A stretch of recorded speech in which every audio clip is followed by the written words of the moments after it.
வணக்கம். என் பேர் Chennagiri Karthik from creative glass studio, Arumbakkam, Chennai. நம்ம ரஜினி சார் பார்க்கும்போது ஒரு எனர்ஜி வரும்.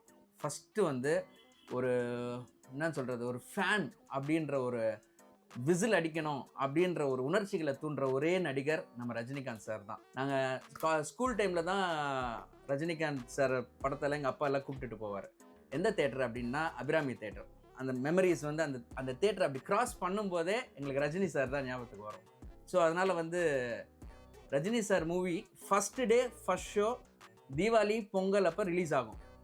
அப்போ வந்து ரஜினி சார் படமும் கமல் சார் படமும் ஒன்றா ரிலீஸ் ஆகும். பயங்கரமான ஒரு கோஷங்களோட படத்தை இன்னைக்கு வந்து அந்த அளவுக்கு அந்த ட்ரெண்ட் அப்படியே கண்டினியூ ஆகிறது வந்து ஒரு ரஜினி சார் படம் ஒண்டி தான். ஏன் அப்படின்னா அது வந்து ஒரு ஸ்டார், சூப்பர் ஸ்டார் அப்படின்ற ஒரு பிராண்டை வந்து இன்னி வரைக்கும் அந்த இமேஜை அப்படியே கிரியேட் பண்ணியிருக்காரு, தாக்கி பிடிக்கிறாரு, அந்த குட்வில் அப்படியே மெயின்டைன் பண்ணுறாரு. அப்படின்னா one and only because of his hard work, dedication.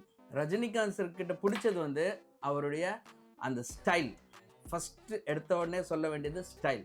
மீதி அதுக்கு அடுத்தது வந்து ஒரு நல்ல பியூட்டிஃபுல் சாங்ஸ் கொடுத்தாரு, ஒரு ஹிட் சாங்ஸ். எல்லா படத்துலையுமே எல்லா சாங்ஸ் ஹிட். ஹிட் அப்படின்னா அந்த சாங்ஸ்னாலே அந்த படம் வந்து ஹிட் ஆனதும் இருக்குது. அவருடைய ஆக்ஷன், அவருடைய ஸ்டைல் கண்டினியூவாக சொல்லிக்கிட்டே போகலாம், அதுக்கு வார்த்தைகளே கிடையாது. அவருடைய கிரவுண்டட்னஸ் அண்ட் சிம்பிளிசிட்டி, என்றைக்கும் அந்த சிம்பிளிசிட்டி, அன்றைய நாள் முதல் இன்றைய நாள் வரை அந்த சிம்பிளிசிட்டி அவர்கிட்ட கற்றுக்க வேண்டிய ஒரு விஷயம். அனைத்து இளைஞர்களும் 6 to 60 வரை படம் அவர் நடித்திருக்காரு. ஆனால் அந்த படத்தில் அந்த படத்தினோட பேருக்கு ஏற்ற மாதிரி இன்றைய வரைக்கும் 6 to 60 வரை தொடர்ந்து கொண்டிருக்கிறது. அப்பா அம்மா, அடுத்தது நாங்கள், இன்னைக்கு என்னுடைய டாட்டர் வரைக்கும் லைக் பண்ணுற ஒரு சூப்பர் ஹீரோ, சூப்பர் ஸ்டார் அப்படின்னு சொன்னால் நம்ம ரஜினி சார் தான். அவரோட ஒரு பயோகிராஃபி புக்கு வந்து ஒரு டாக்டர் எழுதினது. அதில் ஒரு சில பேஜஸ் படிக்கும்போது அவரை மாதிரி ஒரு உழைப்பு, அந்த அசிங்கங்கள், ஒரு சோதனைகள் எல்லாத்தையும் தாண்டி ஒரு மனிதர் இந்த லெவலுக்கு வந்திருக்காங்க அப்படின்னா அந்த ஸ்ட்ரகிள்ஸ் எல்லாம் ஃபேஸ் பண்ணி it is a very challenging task. It's is a very challenging task for that position. இன்னைக்கு அவர் நிற்கிறாரு இந்த சூப்பர் ஸ்டார் அப்படின்ற அந்த ஒரு பொசிஷன் நிற்கிறாரு அப்படின்னா it is not an easy task. அனைத்து உழைப்புக்கு ஏற்ற மாதிரி ஊதியம் அப்படின்ற மாதிரி அவருக்கு உழைப்புக்கு ஏற்ற ஊதியம் கடவுள் கொடுத்த வரம். ஃபர்ஸ்ட் டே ஃபர்ஸ்ட் ஷோ அனைத்து படங்களும், வெறும் ஒரு படம் 2 படம் இல்லை, ஃபர்ஸ்ட் டே ஃபர்ஸ்ட் ஷோ அனைத்து படங்களும் பார்க்குவோம்.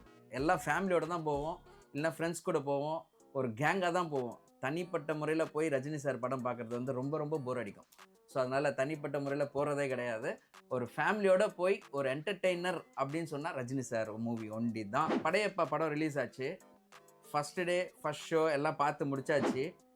ஸ்கூலை பங்க் பண்ணிவிட்டு பசங்க எல்லோரும் சேர்ந்து அபிராமி தேட்டருக்கு திரும்பி போகிறோம். அப்பவும் தேட்டர் ஃபுல்லாக இருக்குது.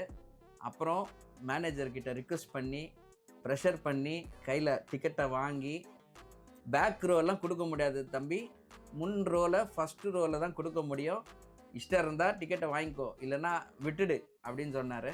அதுக்கப்புறம் ஃபஸ்ட் டே ஃபஸ்ட் ஷோன்ற பார்த்தது இல்லாமல் பங்க் பண்ணி திரும்பி அந்த படத்தை போய் ஃபஸ்ட்டு ரோவில் உட்காந்து பசங்களோட என்ஜாய் பண்ணிவிட்டு, காலேஜில் தான் பங்க் பண்ணுவாங்க, ஆனால் ஸ்கூல் டைம்லேயே பங்க் பண்ணி படத்தை பார்த்துருக்கோன்னா பாருங்கள் அப்போ எப்படியாப்பட்ட ஃபேனாக நாங்கள் இருப்போம் அப்படின்னு சொல்லிட்டு. ரஜினி சாரை நாங்கள் ஆக்சுவலாக ஒரு வாட்டி ஃபேமிலியோட அவர் வீட்டுக்கே போயிருந்தோம், ஓஎஸ் கார்டனுக்கு.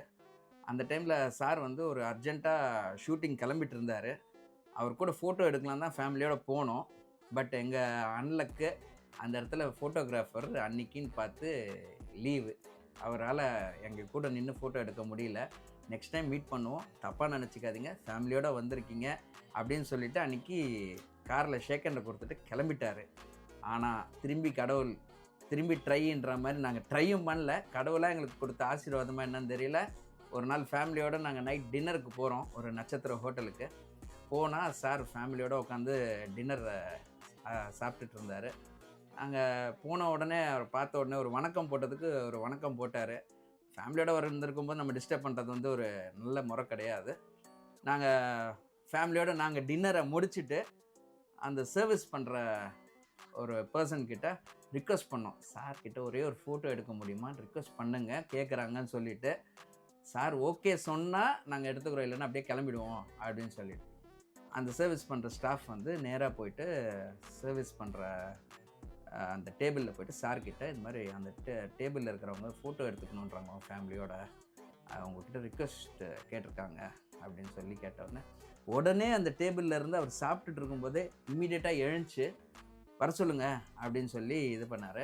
அதுக்கப்புறம் நாங்கள் திரும்பி சொல்லி அவர் சாப்பிட்டு முடிச்சுட்டு வெயிட் பண்ணுறோம், பொறுமையாகவே எடுத்துக்கிறோம், ஒன்றும் பிரச்சனை இல்லை அப்படின்னு அவர். ஆனால் அதெல்லாம் இதுவே பண்ணாமல் இமீடியட்டாக அந்த டேபிள்லேருந்து எழுந்துச்சு வந்து எங்கே லைட்டிங் நல்லாயிருக்கோ அந்த இடத்துல அவராகவே ஒரு இடத்த சூஸ் பண்ணி எங்கள் கூட நின்று ஒரு ஃபேமிலி ஃபோட்டோ எடுத்தோம். அது ஒரு மறக்க முடியாத ஒரு நினைவுகள்.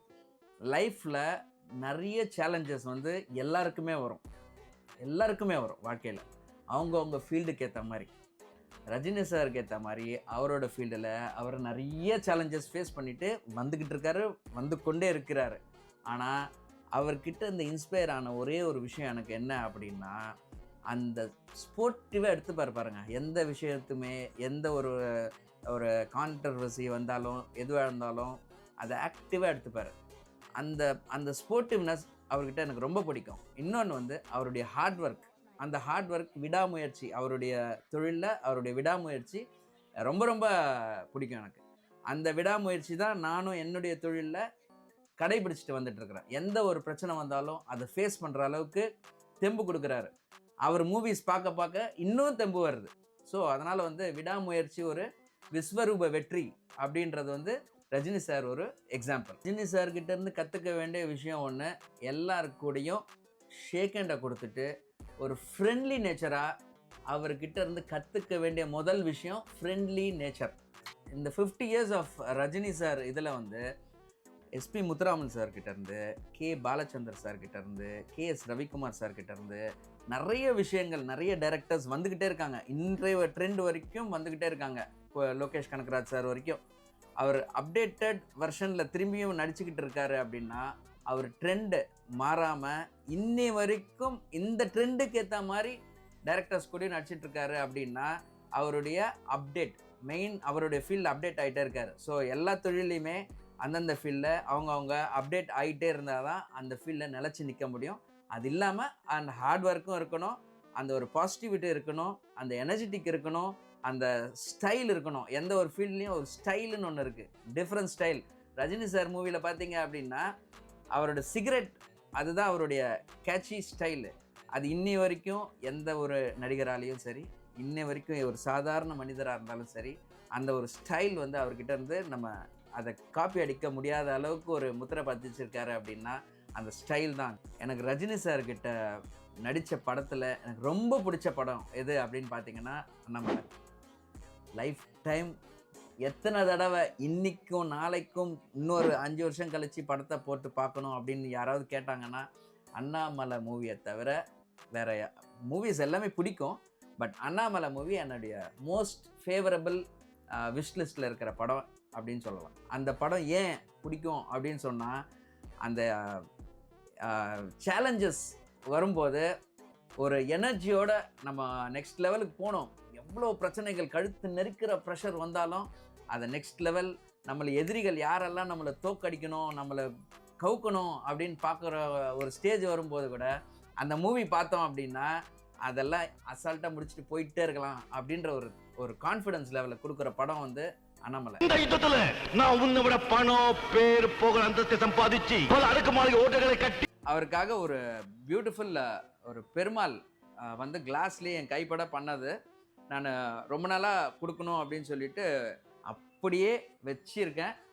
அதற்கான நாள் என்னைக்காவது ஒரு நாள் ஒரு குட் நியூஸ் வரும் அப்படின்ற ஒரு சந்தோஷத்தில் ஒரு ஆவலாக காத்துக்கிட்டு இருக்கிறேன்.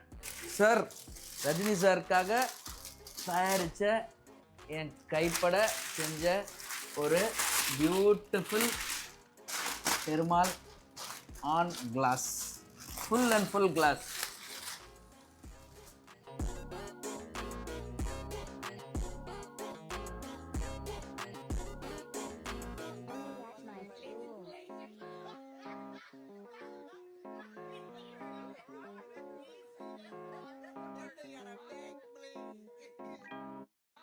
இந்த இந்த பெருமாளை நான் 3 வருஷமா ஹோல்டில் வச்சிருக்கிறேன். சாருக்காக, ரஜினி சாருக்காக. இதை கொடுத்துட்டு அவர்கிட்ட ஒரு ஆசீர்வாதம் வாங்கிட்டு வரணுன்ற ஒரு ஆசை. நாங்களே 3rd ஜென்ரேஷன் இந்த எங்களுடைய கிளாஸ் ஃபீல்டில். ஸோ அந்த கிளாஸ் ஃபீல்டில் 3rd ஜென்ரேஷன்லேயே எவ்வளோ ஸ்ட்ரகிள்ஸு, எவ்வளோ சோதனைகள், எவ்வளோ சாதனைகள் எல்லாத்தையும் பார்த்துட்டு வந்துட்டுருக்குறோம்.